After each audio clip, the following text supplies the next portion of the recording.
Hello students, welcome to our channel TK centum challengers. So இன்றைக்கி நம்ம பார்த்தீங்கன்னா 12th physics unit 1 எலக்ட்ரோஸ்டாட்டிக்ஸில் applications of Gauss law அப்படின்ற topic கீழே காஸ் லாவோட 3 அப்ளிகேஷன்ஸ் வந்து நமக்கு கொடுத்துருக்காங்க. அதில் ஃபர்ஸ்ட் அப்ளிகேஷன் நம்ம இந்த வீடியோவில் பார்க்கலாம். ஓகேவா? ஸோ இது பார்த்தீங்கன்னா ஒரு இம்பார்ட்டண்ட்டான 5 மார்க். என்னென்னா electric field due to infinitely long charged wire. So ஒரு இன்ஃபைனைட்லி லாங் சார்ஜ்டு வயர்னால ஏற்படக்கூடிய எலக்ட்ரிக் ஃபீல்டை தான் நம்ம இந்த வீடியோவில் கால்குலேட் பண்ண போகிறோம். ஓகேவா? ஸோ இதுக்கு பார்த்தீங்கன்னா நம்ம ஒரு இன்ஃபைனைட்லி லாங் சார்ஜ்டு வயரை வந்து கன்சிடர் பண்ணிக்க போகிறோம். ஓகேவா? இப்போது இந்த வயரோட யூனிஃபார்ம் லீனியர் சார்ஜ் டென்சிட்டி வந்து நமக்கு லாம்டா.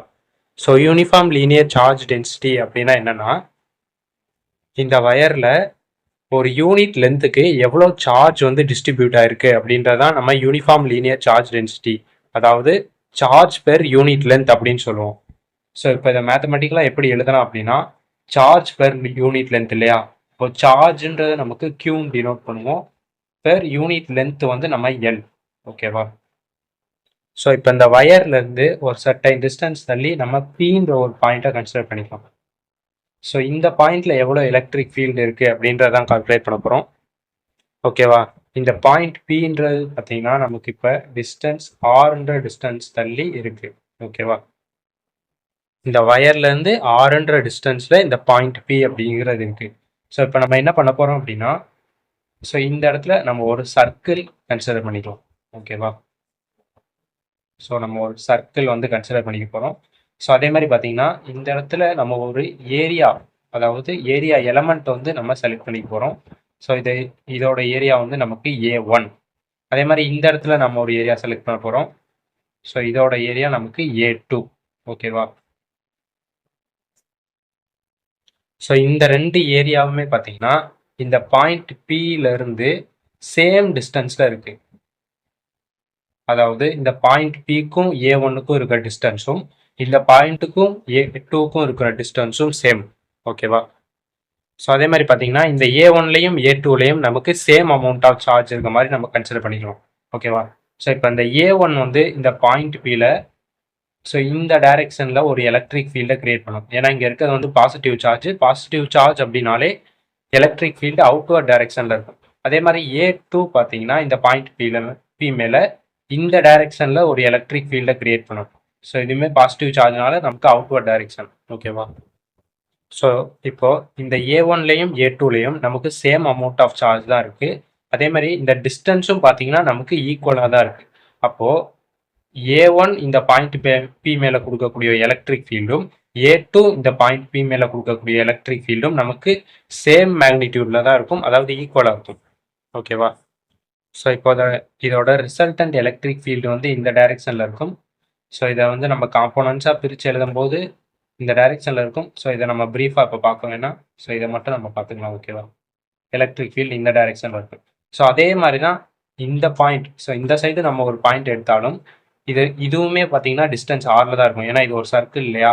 ஸோ இதுவுமே பார்த்தீங்கன்னா நமக்கு ரேடியஸாக தான் இருக்கும்.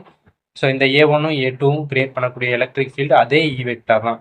ஏன்னா இங்கேருந்து இந்த டிஸ்டன்ஸுமே நமக்கு ஈக்குவல் தான், இங்கேருந்து இந்த டிஸ்டன்ஸுமே அதே டிஸ்டன்ஸ் தான். ஸோ அதே எலக்ட்ரிக் ஃபீல்டு வெக்டார் தான் நமக்கு கிரியேட் ஆகும். ஓகேவா? ஸோ இந்த ரெண்டு பாயிண்ட் தான் கிடையாது. ஸோ நம்ம எந்த டிஸ்டன்ஸ் எடுத்தாலுமே அப்படி தான் இருக்கும்.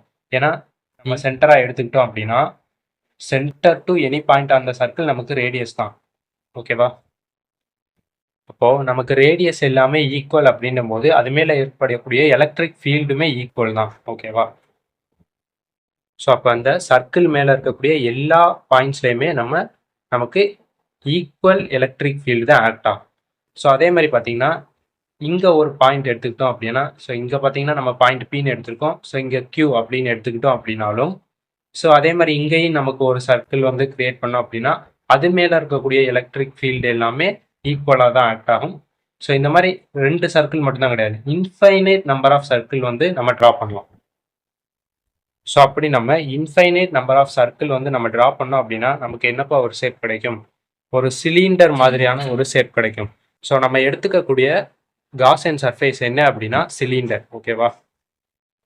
ஸோ இப்போ நம்ம பார்த்தீங்கன்னா அதே இன்ஃபைனைட்லி லாங் சார்ஜ் வயர் தான் கன்சிடர் பண்ண போகிறோம். ஸோ இது ஃபுல்லாக பார்த்தீங்கன்னா பாசிட்டிவ் சார்ஜ் வந்து இருக்கு. ஓகேவா? ஸோ இது வந்து பார்த்தீங்கன்னா ஒரு இன்ஃபைனைட்லி லாங் வயர். ஓகேவா? ஸோ அதில் ஒரு சர்டைன் டிஸ்டன்ஸ்க்கு நம்ம ஒரு சிலிண்டர் ட்ராப் பண்ணுவோம். ஓகேவா? சிலிண்டர்.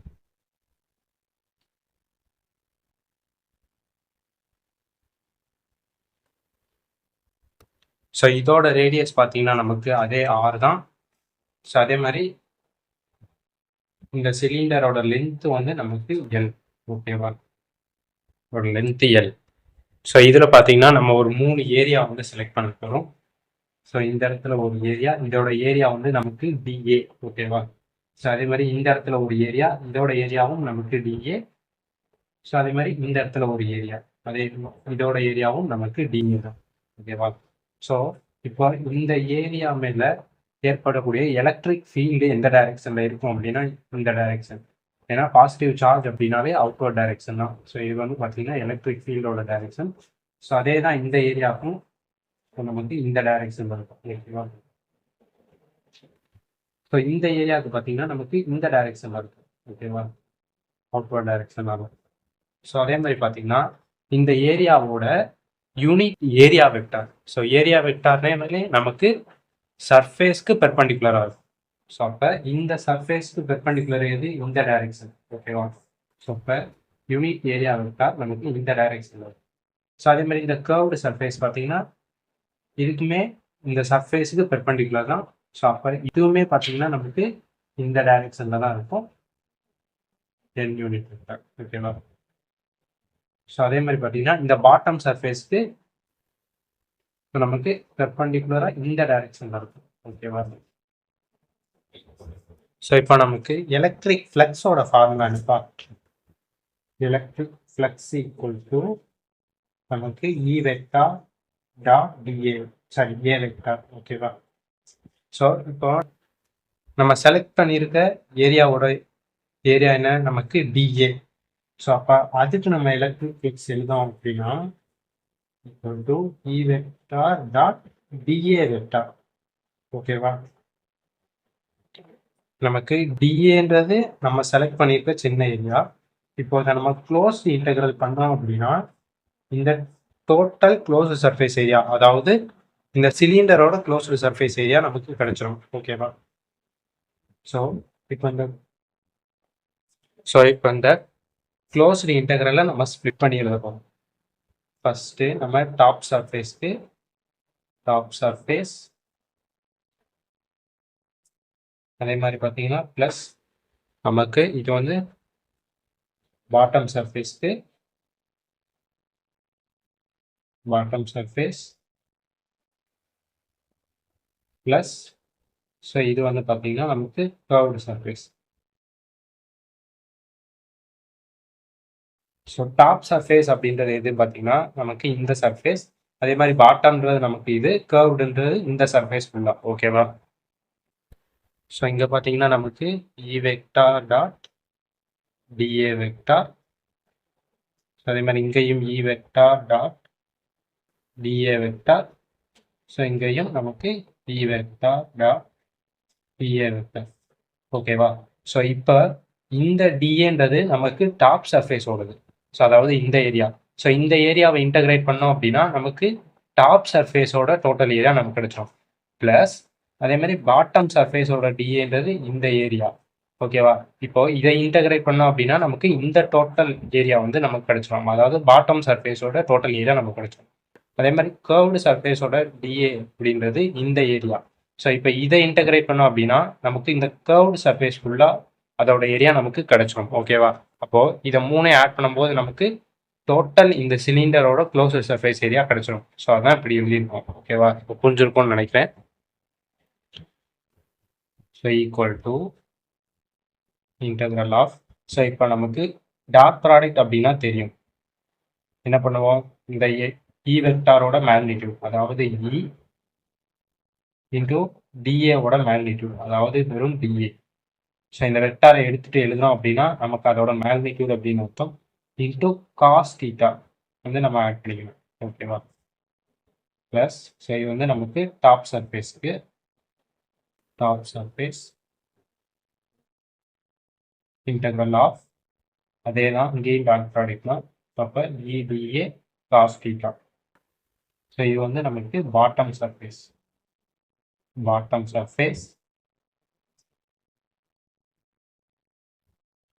ப்ளஸ் ஸோ அதே மாதிரி தான் கர்வ்டு சர்ஃபேஸ்க்கும் இடிஏ காஸ் தீட்டா. ஸோ இது வந்து பார்த்தீங்கன்னா நமக்கு கர்வ்டு சர்ஃபேஸ். ஓகேவா? இப்போ இந்த தீட்டா அப்படின்றது என்னன்னா இ வெக்டாருக்கும் டிஏ வெக்டாருக்கும் இடையில இருக்கிற ஆங்கிள். ஓகேவா? ஸோ ஃபர்ஸ்ட் நம்ம டாப் சர்ஃபேஸையும் பாட்டம் சர்ஃபேஸையும் எடுத்துக்கலாம். ஸோ டாப் சர்ஃபேஸில் பார்த்தீங்கன்னா இதுதான் இ வெக்டார், இது நமக்கு டிஏ வெக்டார், அதாவது ஏரியா வெக்டாரோட யூனிட் வெக்டார் தான் நம்ம இதை சொன்னோம். ஸோ அப்போ இதுதான் அந்த டிஏ வெக்டார். ஓகேவா? ஸோ இப்போ இது ரெண்டுக்கும் இடையில இருக்கிற ஆங்கிள் என்னப்பா நமக்கு 90 டிகிரி. ஓகேவா? ஸோ அதே மாதிரி பாட்டம் சர்ஃபேஸ் பாருங்க, இதுவுமே பார்த்தீங்கன்னா நமக்கு 90 டிகிரி தான். ஓகேவா? ஸோ அப்போ இந்த டாப் சர்ஃபேஸ்க்கும் பாட்டம் சர்ஃபேஸ்க்கும் நம்ம தீட்டா வந்து 90 degree for top surface for top and bottom surface. ஓகேவா? நமக்கு தீட்டா ஈக்குவல் டு 90 டிகிரி. அப்போ காஸ் தீட்டா நமக்கு என்ன ஈக்குவல் டு நமக்கு 0. ஓகேவா? அப்போ ஸோ இந்த காஸ் தீட்டாவுக்கு பதிலாக நம்ம 0 போட்டோம் அப்படின்னா இந்த டோட்டல் டேர்மும் நமக்கு 0 ஆகும். ஸோ அதே மாதிரி தான் பாட்டம் சர்ஃபேஸ்க்கும் இந்த காஸ் தீட்டாவுக்கு பதிலாக 0 போட்டோம்னா டோட்டல்மா 0 ஆகும். ஸோ அப்போ நமக்கு டாப் சர்ஃபேஸ்லையும் பாட்டம் சர்ஃபேஸ்லையும் எலக்ட்ரிக் ஃபீல்டு 0. ஸோ இதை நம்ம எழுத தேவையில்லை. ஸோ அதே மாதிரி ஃபார் கர்வ்டு சர்ஃபேஸ்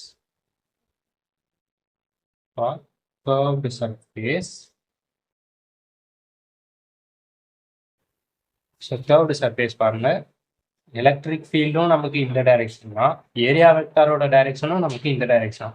ஸோ அப்போ தீட்டா நமக்கு என்ன theta equal to 0 degree.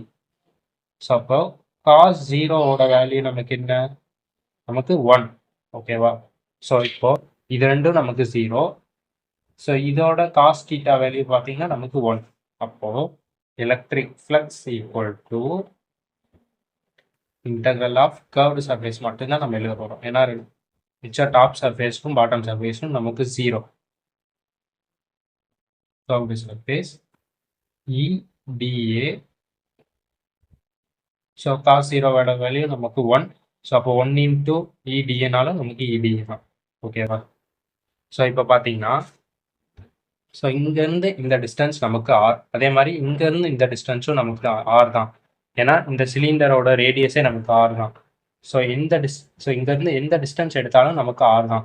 So அப்போது இதோட எலக்ட்ரிக் ஃபீல்டு இந்த பாயிண்ட்டில் ஃபுல்லாக நமக்கு ஈக்குவலாக தான் இருக்கும். ஸோ அதே மாதிரி பார்த்தீங்கன்னா இங்கே இருக்க எல்லா பாயிண்ட்லையும் நமக்கு இந்த கர்வ்டு சர்ஃபேஸ் ஃபுல்லாகவே நமக்கு ஈக்குவலாக தான் இருக்கும். ஸோ அப்போ நம்ம எலக்ட்ரிக் ஃபீல்டை கான்ஸ்டண்ட்டாக எடுத்துக்கலாம். ஓகேவா? ஸோ நம்ம எலக்ட்ரிக் ஃபீல்டை கான்ஸ்டண்ட்டாக எடுத்துக்கலாம். ஸோ எலக்ட்ரிக் ஃபீல்டு கான்ஸ்டன்ட் அப்படின்னா ஒரு கான்ஸ்டண்ட்டை இன்டெக்ரலை விட்டு வெளியே எடுக்கலாம் இல்லையா? ஸோ அப்போ இங்கே நம்ம வெளியே எடுத்து எழுதிக்கலாம், இன்டெக்ரல் ஆஃப் டிஏ மட்டும் உள்ளே இருக்கும். ஓகேவா? ஸோ இது curved surface.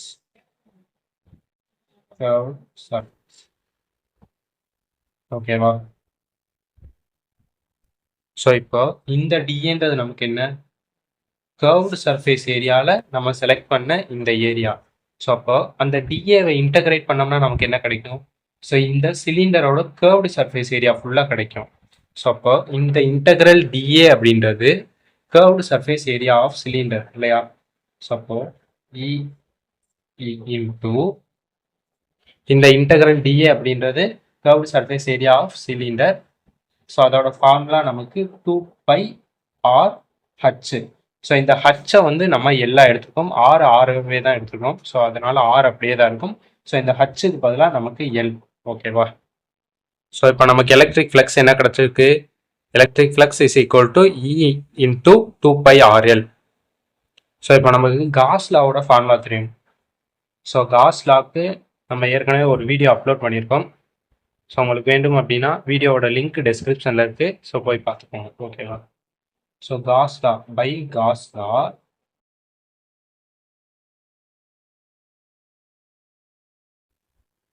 Electric flux equal to Q enclosed divided by epsilon naught. So அப்போ இந்த ஃபைக்கு பதிலாக நம்ம இதை வந்து சப்ஸ்டியூட் பண்ணிக்கலாம். ஓகேவா? இப்போ Q டிவைடட் பை, ஸோ இந்த Q என்க்ளோஸில் நம்ம ஜஸ்ட் Qனே எடுத்துக்கலாம், தப்பு இல்லை, ஈக்குவல் டு E இன்ட்டு இந்த 2πRN. ஓகேவா? 2πR into N. So just இந்த ஃபைக்கு பதிலாக நான் இதை சப்ஸ்டியூட் பண்ணியிருக்கேன். ஓகேவா? ஸோ நம்ம ஃபர்ஸ்ட் ஸ்டார்டிங்லேயே ஒரு ஃபார்முலா பார்த்தோம், என்னன்னா linear charge density equal to charge per unit length அப்படின்றது. ஸோ இப்போ இதுலேருந்து நம்ம Q கண்டுபிடிச்சோம் அப்படின்னா, ஸோ இது வந்து இங்கே மல்டிப்ளை ஆகும், அப்போது லேம்டா இன்டூ எல். ஸோ இப்போ இந்த Qக்கு பதிலாக நம்ம லேம்டா எல் அப்படின்னு சப்ஸ்டியூட் பண்ணிக்கலாம். Lambda l by epsilon naught equal to E into 2πRN. ஓகேவா? ஸோ இப்போ இந்த எல்லும் இந்த எல்லும் நமக்கு கேன்சல். ஸோ நமக்கு என்ன வேணும், எலக்ட்ரிக் ஃபீல்டு எவ்வளோன்றதை நம்ம கால்குலேட் பண்ணணும். ஸோ அப்போ இந்த இயை மட்டும் இங்கிட்ட வச்சுட்டு இந்த 2πR இந்த பக்கம் கொண்டு வந்தோம் அப்படின்னா நமக்கு டிவைடில் வரும். ஓகேவா? இப்போ லேம்டா பை, ஸோ இந்த 2πR, ஸோ இங்கே ஏற்கனவே இருக்கு epsilon naught equal to E. So இதுதான் நமக்கு இருக்கிற எலக்ட்ரிக் ஃபீல்டு. ஓகேவா? ஸோ இப்போ அதை நம்ம வெக்டார் ஃபார்மேட்டில் எழுதணும் அப்படின்னா E vector equal to lambda by 2πR epsilon naught into R unit vector. ஓகேவா? ஸோ இவ்வளோதான் இந்த டெரிவேஷன், ஒரு இம்பார்ட்டண்ட்டான 5 மார்க். ஓகேவா? நீங்கள் எக்ஸாம் பாயிண்ட் ஆஃப் வியூவில் நம்ம முன்னாடி வரைஞ்ச டயக்ராம்லாம் வரையணும் அப்படின்றது அவசியம் கிடையாது, நீங்கள் இதிலேருந்து ஸ்டார்ட் பண்ணாலே போதும். ஓகேவா? ஸோ இதில் ஏதாச்சும் உங்களுக்கு டவுட்ஸ் இருந்துச்சு அப்படின்னா நம்மளோட இன்ஸ்டாகிராம் லிங்க் வந்து கீழே டெஸ்கிரிப்ஷனில் இருக்குது. ஸோ அதில் நீங்கள் எனக்கு மெசேஜ் பண்ணுங்கள், நான் உங்களுக்கு ரிப்ளை பண்ணுவேன். ஸோ வீடியோ பிடிச்சிருந்துச்சுன்னா லைக் பண்ணுங்கள், நம்ம சேனலுக்கு சப்ஸ்கிரைப் பண்ணுங்கள். தேங்க்யூ.